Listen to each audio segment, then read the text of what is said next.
خوش آمدید۔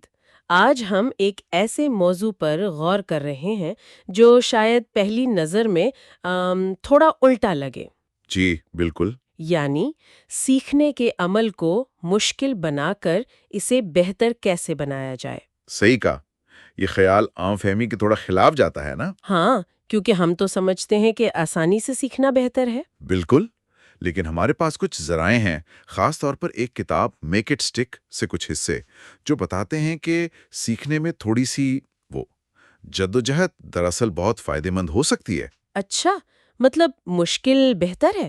کچھ خاص قسم کی مشکل، جنہیں ہم مطلوبہ مشکلات کہہ سکتے ہیں، ڈیزائربل ڈیفیکلٹیز، یہ سیکھنے کو شاید سست کر دیں وقتی طور پر، مگر نتیجہ زیادہ مضبوط اور دیر پا ہوتا ہے۔ تو آج کا ہمارا مشن آپ کہہ لیں ان مطلوبہ مشکلات کو سمجھنا ہے، یہ کیسے کام کرتی ہیں، اور اہم بات یہ کہ ہم انہیں اپنے فائدے کے لیے کیسے استعمال کر سکتے ہیں۔ جی بالکل۔ چلیں ایک زبردست مثال سے شروع کرتے ہیں، میرین آفیسر میاں بلونڈیٹو کی۔ میاں کی کہانی بہت مؤثر کن ہے۔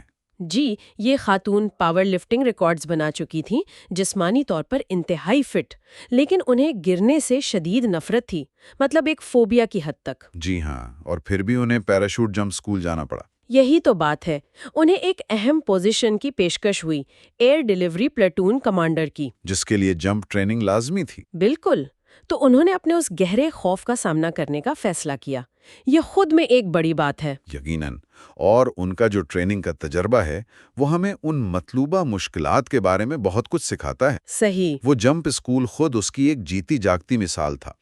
وہاں کوئی نوٹس لینے کی اجازت نہیں تھی۔ جی نہیں، صرف دیکھو، سنو، مشق کرو اور پھر خود کرو۔ اور سیکھنے کا بنیادی طریقہ ہی ٹیسٹنگ تھا۔ بالکل، مسلسل آزمائش، جیسے وہ پیراشوٹ لینڈنگ فال PLF کی مشق تھی۔ ہاں، وہ کیسے ہوتی تھی؟ پہلے مظاہرہ ہوتا تھا بجری کے گڑھے میں، پھر آپ خود کوشش کرتے تھے، پھر آپ کو فیڈ بیک ملتا تھا، پھر آپ دوبارہ کوشش کرتے تھے، یہ سائیکل چلتا رہتا تھا۔ اچھا، یعنی کر کے سیکھنا، فیڈ بیک لینا، پھر بہتر کرنا۔ جی، اور پھر مشکل بتدریج بڑھتی جاتی تھی۔ پہلے شاید 2 فٹ اونچے پلیٹ فارم سے کودنا، پھر زپ لائن سے، پھر 12 فٹ اونچے پلیٹ فارم سے جو جہاز کے دروازے جیسا بنا ہوتا تھا۔ ہر مرحلہ تھوڑا زیادہ چیلنجنگ۔ اور اس میں صرف اونچائی کا ڈر نہیں تھا، بلکہ اور چیزیں بھی تھیں، جیسے سامان کی خرابی سے کیسے نمٹنا ہے۔ جی، یا بھاری سامان کے ساتھ کیسے کودنا ہے۔ یہ سب شامل تھا۔ پھر ایک 34 فٹ اونچا ٹاور تھا جہاں ان سب چیزوں کی اکٹھی مشق ہوتی تھی۔ واہ!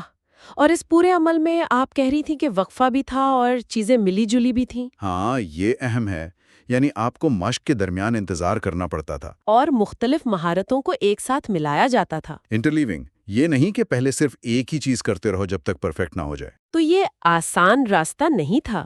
بالکل نہیں، جان بوجھ کر مشکل بنایا گیا تھا۔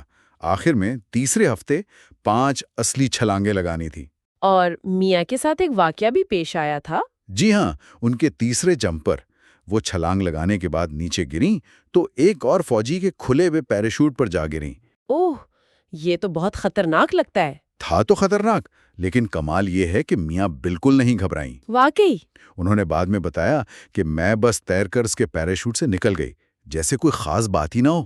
یہ تو حیران کن ہے۔ اور یہ ظاہر کرتا ہے کہ ان کی ٹریننگ کتنی مؤثر تھی۔ وہ مسلسل ٹیسٹنگ، وہ مشکل حالات کی مشق، اس نے انہیں صرف مہارت نہیں دی تھی، بلکہ اعتماد دیا تھا۔ بالکل، ایک حقیقی عملی اعتماد، ایسا اعتماد جو کارکردگی پر مبنی تھا، اور اسی اعتماد نے انہیں اس غیر متوقع خطرناک صورتحال سے اتنے سکون سے نپٹنے میں مدد دی۔ واہ، یہ تو واقعی زبردست مثال ہے کہ کیسے مشکل تربیت حقیقی زندگی میں کام آتی ہے۔ اچھا، تو اب ذرا یہ سمجھتے ہیں کہ دماغی سطح پر کیا ہو رہا ہوتا ہے۔ یہ مشکلات، یہ جدوجہد سیکھنے کے عمل کو کیسے مضبوط کرتی ہیں؟ دیکھیں، دماغ میں سیکھنے کے عمل کو ہم بنیادی طور پر 3 مرحلے میں سمجھ سکتے ہیں۔ ٹھیک ہے۔ پہلا ہے انکوڈنگ۔ انکوڈنگ؟ یہ وہ لمحہ ہے جب ہم کوئی نئی معلومات حواس کے ذریعے وصول کرتے ہیں۔ دماغ اسے ایک ابتدائی ناپائیدار شکل میں، جسے میموری ٹریس کرتے ہیں، محفوظ کرتا ہے۔ یعنی معلومات کا اندراج، جیسے کمپیوٹر میں ڈیٹا انٹری؟ کچھ ویسا، لیکن یہ ابھی بہت کچا ہوتا ہے، قلیل مدتی یادداشت میں۔ ٹھیک ہے۔ پھر دوسرا مرحلہ، وہ ہے مضبوطی۔ کنسولیڈیشن۔ یہ اہم ہے، یہاں وہ کچی یادداشت پکی اور مستحکم ہوتی ہے۔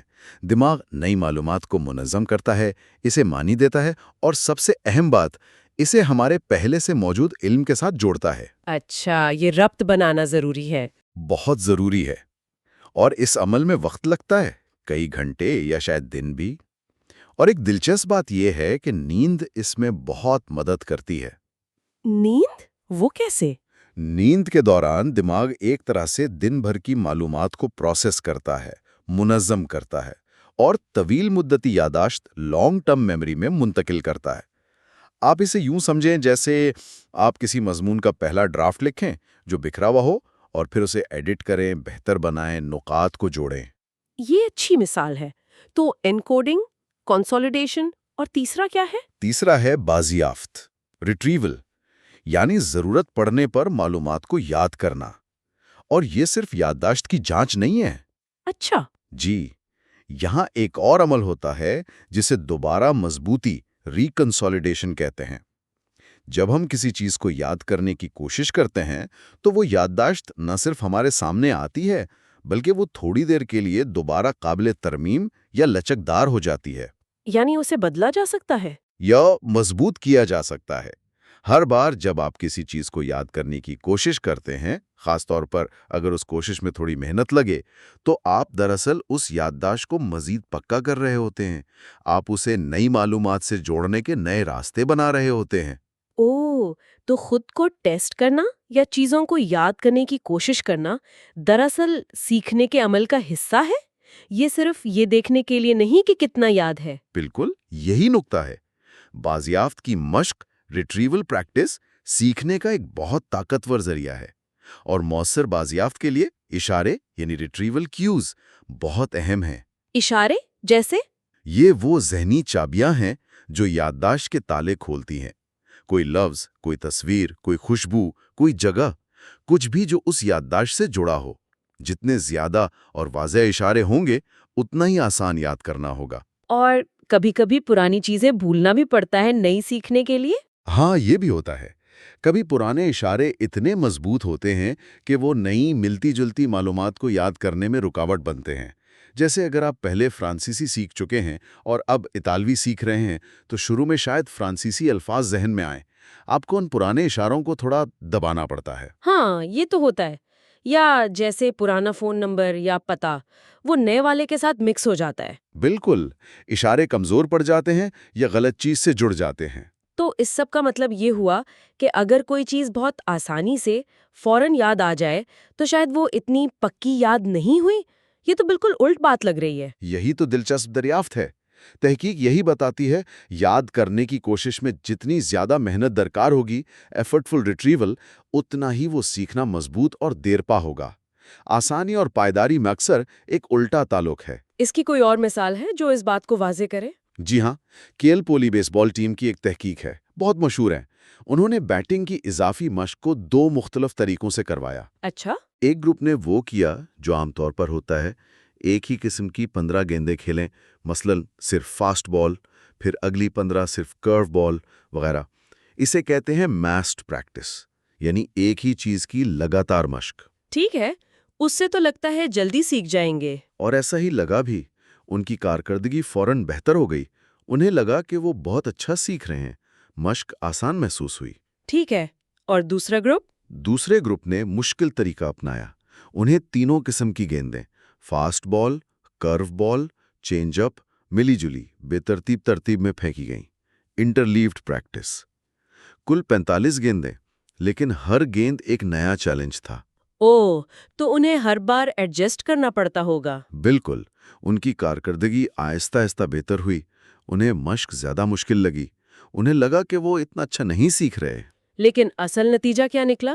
اصل نتیجہ کچھ ہفتوں بعد سامنے آیا، جب دونوں گروپوں کو دوبارہ ٹیسٹ کیا گیا۔ جس گروپ نے مشکل ملی جلی مشق کی تھی، ان کی کارکردگی نمایاں طور پر بہتر تھی۔ وہ ہر قسم کی پچ کو بہتر طریقے سے کھیل پا رہے تھے۔ کمال ہے۔ تو جو طریقہ شروع میں کم مؤثر یا زیادہ مشکل لگ رہا تھا، وہ طویل مدتی میں زیادہ فائدہ مند ثابت ہوا۔ اس سے سبق یہ ملتا ہے کہ ہم اکثر اپنی سیکھنے کی رفتار یا مضبوطی کے بارے میں غلط اندازہ لگا لیتے ہیں۔ جو چیز آسان لگتی ہے ضروری نہیں وہ بہترین ہو۔ تو یہ اضافی کوشش، یہ مشکل آخر کرتی کیا ہے دماغ میں؟ یہ کیسے کام کرتی ہے؟ یہ کوشش کئی اہم طریقوں سے مدد کرتی ہے۔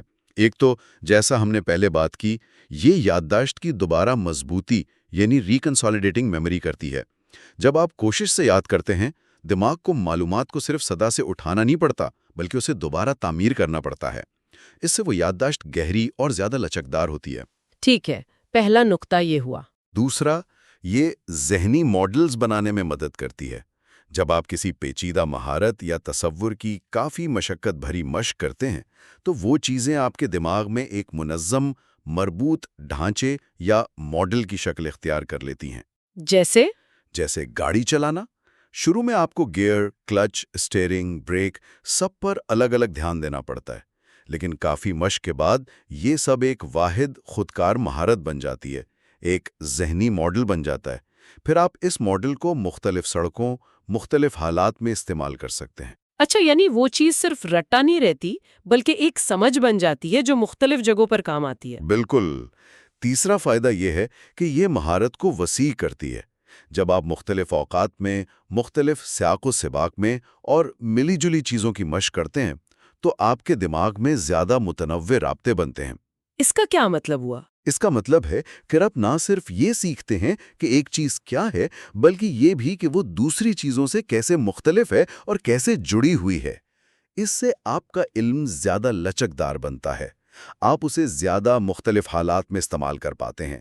آپ بنیادی اصولوں کو سمجھنے لگتے ہیں۔ یعنی آپ صرف مخصوص مثالیں نہیں رٹتے بلکہ ایک عمومی اصول سمجھ جاتے ہیں۔ جی ہاں، اسے آپ تصوراتی فہم، کانسیپچول انڈرسٹینڈنگ کہہ سکتے ہیں۔ جیسے ایک ماہر باورچی جو بنیادی ٹیکنیک سمجھتا ہے اور کوئی بھی نئی ڈش بنا سکتا ہے، یا وہ بیس بال کھلاڑی جو کسی بھی قسم کی پچ کو پہچان کر اس کے مطابق ہٹ کر سکتا ہے، یا ایک ماہر فلائی فشر جو پانی اور موسم کے حساب سے اپنی تکنیک بدل سکتا ہے۔ تو مختصراً یہ کوشش دماغ کو زیادہ گہرائی میں کام کرنے پر مجبور کرتی ہے، نئے اور مضبوط رابطے بناتی ہے اور علم کو حقیقی دنیا کے چیلنجز کے لیے تیار کرتی ہے۔ بالکل صحیح پکڑا آپ نے۔ کیا اس مطلوبہ مشکل کو استعمال کرنے کے اور بھی طریقے ہیں، ان وقفہ دینے اور ملانے کے علاوہ؟ ہاں بالکل ہیں۔ چند اور مؤثر حکمت عملیہ ہیں جن میں یہ اصول کام کرتا ہے۔ ایک ہے جنریشن۔ جنریشن یعنی پیدا کرنا؟ جی، اس کا مطلب ہے کہ جواب یا حل آپ کو بتایا جائے، اس کا انتظار کرنے کے بجائے آپ پہلے خود اسے پیدا کرنے یا بنانے کی کوشش کریں۔ اچھا، چاہے غلط ہی کیوں نہ ہو؟ ہاں، چاہے آپ کی کوشش غلط ہو۔ تحقیق بتاتی ہے کہ اگر آپ کسی سوال کا جواب نہیں جانتے لیکن آپ فوراً جواب دیکھنے کے بجائے پہلے خود اندازہ لگانے کی یا جواب بنانے کی کوشش کرتے ہیں تو بعد میں جب آپ کو صحیح جواب ملتا ہے وہ آپ کو زیادہ بہتر اور دیر تک یاد رہتا ہے۔ یہ تو دلچسپ ہے، یعنی دماغ کو خالی نہیں چھوڑنا، اسے کام پر لگانا ہے۔ بالکل، آپ جواب جنریٹ کرنے کی کوشش کر رہے ہیں۔ دوسری حکمت عملی ہے غور و فکر۔ سوچ بچار کرنا۔ جی، جو کچھ آپ نے سیکھا ہے اس پر رک کر سوچنا، خود سے سوال پوچھنا، اہم نکات کیا تھے، یہ میری پہلے کی معلومات سے کیسے جڑتا ہے، میں اسے کیسے استعمال کر سکتا ہوں، اس کی مثالیں کیا ہیں۔ کیا لکھ کر سیکھنا بھی اسی میں آتا ہے؟ ہاں، رائٹ ٹو لرن اس کی ایک بہت اچھی شکل ہے۔ جب آپ اپنے الفاظ میں کسی چیز کا خلاصہ لکھتے ہیں یا اس پر اپنے خیالات کا اظہار کرتے ہیں تو آپ بازیافت، وضاحت اور تنظیم کے عمل سے گزرتے ہیں۔ یہ سب سیکھنے کو گہرا کرتے ہیں۔ یہ بات تو سمجھ میں آتی ہے۔ ایک اور حکمت عملی تھی مداخلت، وہ تھوڑی عجیب لگی تھی۔ ہاں، مداخلت، انٹرفیرنس۔ عام طور پر تو ہم مداخلت کو بری چیز سمجھتے ہیں، ہے نا، کوئی چیز جو روانی میں خلل ڈالے۔ جی، لیکن تحقیق بتاتی ہے کہ بعض اوقات معمولی سی رکاوٹ یا مشکل دراصل فائدہ مند ہو سکتی ہے۔ جیسے؟ مثال کے طور پر اگر متن تھوڑا سا دھندلا ہو یا کسی ایسے فونٹ میں لکھا ہو جو پڑھنے میں تھوڑا مشکل ہو، اس سے کیا ہوگا؟ اس کے لیے آپ کو زیادہ توجہ دینی پڑے گی، زیادہ کوشش کرنی پڑے گی، اور یہ اضافی کوشش فہم اور یادداشت کو بہتر بنا سکتی ہے۔ یا ایک اور مثال، اگر آپ لیکچر سن رہے ہیں اور پھر کتاب پڑھ رہے ہیں اور دونوں کی ترتیب تھوڑی مختلف ہے، یہ معمولی سی مداخلت آپ کو معلومات کو زیادہ گہرائی سے پروسیس کرنے پر مجبور کر سکتی ہے۔ لیکن یہ مشکل بہت زیادہ نہیں ہونی چاہیے؟ بالکل نہیں، مشکل اتنی ہی ہو کہ آپ اس پر قابو پا سکیں۔ اگر متن پڑھا ہی نہ جا سکے تو ظاہر ہے کوئی فائدہ نہیں، یہ مطلوبہ مشکل ہونی چاہیے۔ یہ سب بہت دلچسپ ہے، لیکن ایک سوال جو ذہن میں آتا ہے وہ غلطیوں کا ہے۔ اکثر لوگ، خاص طور پر طلبہ، غلطی کرنے سے بہت ڈرتے ہیں۔ ایسا لگتا ہے جیسے غلطی کرنا سیکھنے میں ناکامی ہے۔ کیا غلطیاں سیکھنے کو نقصان نہیں پہنچاتی؟ یہ ایک بہت بڑی غلط فہمی ہے، جسے بے خطا سیکھنے myth of errorless learning کا افسانہ بھی کہا جاتا ہے۔ بی ایس اسکنر جیسے ماہرین کا پرانا نظریہ تھا کہ غلطیوں سے بچنا چاہیے، لیکن اب جدید تحقیق بالکل الٹ بتاتی ہے۔ وہ کیا؟ وہ یہ کہ غلطیاں سیکھنے کے عمل کا ایک لازمی اور اہم حصہ ہیں، بشرطے کہ ان غلطیوں کے بعد آپ کو صحیح فیڈ بیک ملے اور آپ ان سے سیکھیں۔ غلطی کرنا دراصل ایک موقع ہے یہ جاننے کا کہ آپ کہاں کمزور ہیں اور کہاں مزید توجہ کی ضرورت ہے۔ لیکن غلطی کرنے کا خوف، وہ تو کارکردگی کو متاثر کرتا ہوگا؟ یقیناً کرتا ہے۔ جب ہم غلطی کرنے سے بہت ڈرتے ہیں تو ہماری ذہنی توانائی کا ایک حصہ اسی پریشانی میں خرچ ہو جاتا ہے، جسے ورکنگ میموری کہتے ہیں۔ اس سے ہماری سیکھنے اور مسئلہ حل کرنے کی صلاحیت کم ہو جاتی ہے۔ تو اس کا حل کیا ہے؟ رویہ بدلنا۔ کیرل ڈویک کا کام یہاں بہت اہم ہے۔ وہ ذہنیت، مائنڈ سیٹ کی بات کرتی ہیں۔ اگر ہماری مقررہ ذہنیت ہے، یعنی ہم سمجھتے ہیں کہ ہماری قابلیت پیدائشی اور اٹل ہے، تو ہم چیلنج سے بچیں گے تاکہ ناکام نہ ہو۔ اور اگر دوسری طرح کی ذہنیت ہو؟ اگر ہماری نشوونما والی ذہنیت ہے، یعنی ہم سمجھتے ہیں کہ کوشش اور محنت سے ہماری قابلیت بڑھ سکتی ہے، تو ہم مشکلات اور غلطیوں کو سیکھنے کے موقعوں کے طور پر دیکھیں گے، ہم انہیں گلے لگائیں گے۔ اور جو لوگ اپنے شعبے میں ماہر بنتے ہیں، ان کا کیا رویہ ہوتا ہے؟ بالکل یہی۔ اینڈرز ایرکسن کی تحقیق جان بوجھ کر کی گئی مشق، ڈیلیبریٹ پریکٹس، پر یہی بتاتی ہے، مہارت حاصل کرنے کے لیے ہزاروں گھنٹے ایسی مشق کرنی پڑتی ہے جو آپ کی موجودہ صلاحیت کی حدوں سے تھوڑا آگے ہو، اور اس میں غلطیوں اور ناکامیاں لازمی آتی ہیں۔ ماہرین ان ناکامیوں سے سیکھتے ہیں، اپنی حکمت عملی بدلتے ہیں اور آگے بڑھتے ہیں۔ تو ناکامی ایک طرح سے ڈیٹا پوائنٹ ہے؟ بالکل، یہ صرف یہ بتاتی ہے کہ آپ کو مزید کوشش کرنے کی ضرورت ہے یا شاید کوئی مختلف طریقہ آزمانے کی ضرورت ہے۔ تاریخ ایسی مثالوں سے بھری پڑی ہے۔ تھامس ایڈیسن نے کہا تھا کہ وہ 1000 بار ناکام نہیں ہوئے، بلکہ انہوں نے 1000 ایسے طریقے دریافت کیے جو کام نہیں کرتے تھے۔ اسٹیو جابز کو ایپل سے نکالا گیا، لیکن وہ اسے اپنی زندگی کا بہترین واقعہ کہتے ہیں جس نے انہیں دوبارہ تخلیقی بنایا۔ ایک اور مثال تھی ہمارے ذرائع میں بونی بلیجڈ کی۔ وہ خود کو بھٹکنے والی باغبان کہتی تھیں۔ وہ کیسے سیکھتی تھیں؟ جی، بونی کی کہانی جنریشن اور غلطیوں کو اپنانے کی ایک بہترین عملی مثال ہے۔ وہ ایک خود سیکھ باغبان ہیں۔ ان کا طریقہ کیا ہے؟ ان کا طریقہ ہے لیپ بیفور یو لک، یعنی وہ پہلے سے ہر چیز کی مکمل منصوبہ بندی نہیں کرتی، وہ بس کام شروع کر دیتی ہیں۔ اچھا، تو غلطیاں نہیں ہوتی؟ بہت ہوتی ہیں۔ وہ خود کہتی ہیں کہ وہ بھٹکتی ہیں، لیکن وہ ان غلطیوں کو قبول کرتی ہیں، انہیں سیکھنے کا حصہ سمجھتی ہیں۔ انہوں نے پودوں کے نام، ان کی درجہ بندی، لاطینی ناموں کے معنی جیسے ٹارڈیوا کا مطلب دیر سے کھلنے والا، کمپوسٹنگ کیسے کرنی ہے، ڈرپ ایریگیشن کیسے لگانی ہے، یہ سب کتابیں پڑھ کر نہیں سیکھا۔ تو پھر کیسے؟ کر کے سیکھا، تجربے سے، غلطیاں کر کے۔ جیسے ایک پودا غلط جگہ لگا دیا تو اگلی بار صحیح جگہ لگایا، کچھ خراب ہو گیا تو سمجھا کیوں ہوا۔ یہ جنریٹو لرننگ ہے، وہ خود مسائل کے حل جنریٹ کرتی ہیں۔ اور وہ لکھتی بھی ہیں اپنے تجربات کے بارے میں؟ جی، وہ ایک گارڈن لیٹر لکھتی ہیں۔ یہ لکھنا بھی سیکھنے کا حصہ ہے۔ یہ غور و فکر، ریفلیکشن ہے اور بازیافت ریٹریول بھی۔ جب وہ اپنے تجربات بیان کرتی ہیں تو وہ انہیں دوبارہ یاد کرتی ہیں، منظم کرتی ہیں اور ان سے معنی اخذ کرتی ہیں۔ تو ان کا بنیادی فلسفہ ہے کہ بس شروع کر دو، پرفیکٹ ہونے کا انتظار مت کرو، غلطیوں سے سیکھتے جاؤ۔ بالکل، کام شروع کرنا ضروری ہے، چاہے آپ پوری طرح تیار نہ ہوں۔ یہ سب تو ٹھیک ہے، لیکن کیا ہر قسم کی مشکل فائدہ مند ہے؟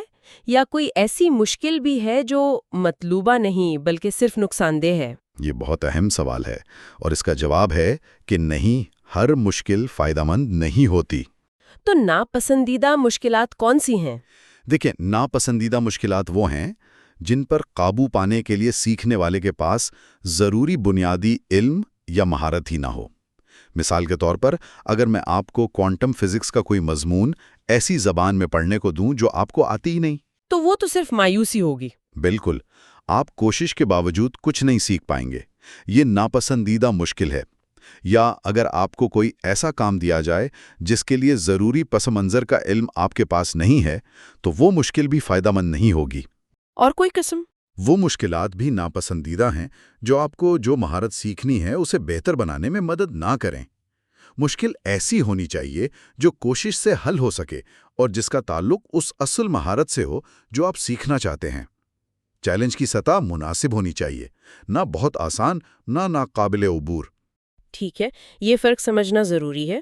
تو اگر ہم آج کی گفتگو کا خلاصہ کریں تو بنیادی نقطہ یہ ہے کہ سیکھنے میں آسانی ہمیشہ بہتر نہیں ہوتی۔ جی بالکل۔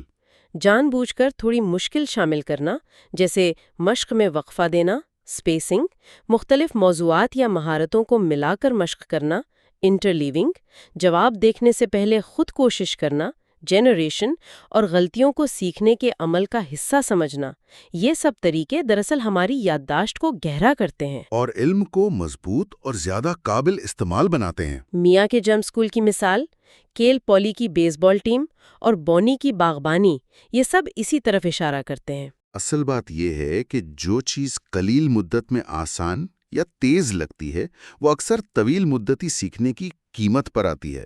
مؤثر اور پائیدار سیکھنے کے لیے دماغ کو تھوڑا زور لگانا پڑتا ہے، تھوڑی جدوجہد کرنی پڑتی ہے۔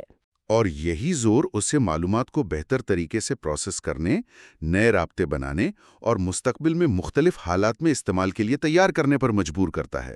بالکل، یہ ایک سرمایہ کاری کی طرح ہے جس کا منافع بعد میں ملتا ہے۔ تو سننے والوں کے لیے آج کی گفتگو سے ایک سوچ یہ نکلتی ہے کہ اگلی بار جب کچھ نیا سیکھ رہے ہوں تو سب سے آسان، سب سے سیدھا راستہ اختیار کرنے کے بجائے کیا آپ جان بوجھ کر کوئی چھوٹی سی مطلوبہ مشکل شامل کر سکتے ہیں؟ اچھا سوال ہے۔ شاید مشق میں تھوڑا وقفہ ڈال دیں، یا مختلف چیزوں کو ملا کر دیکھیں، یا حل دیکھنے سے پہلے 5 منٹ خود کوشش کریں۔ سوچیں کہ یہ معمولی سی اضافی کوشش آپ کے سیکھنے کو کتنا زیادہ پائیدار اور کارآمد بنا سکتی ہے۔ غور کرنے کے لیے ایک بہترین نکتہ ہے۔ آج کی اس دلچسپ گفتگو کے لیے آپ کا بہت شکریہ۔ مجھے یقین ہے کہ یہ نکتات ہمارے سننے والوں کے لیے بہت کارآمد ثابت ہوں گے۔ مجھے بھی یہی امید ہے۔ شکریہ۔ اگلی بار ایک نئے موضوع کے ساتھ حاضر ہوں گے۔ خدا حافظ۔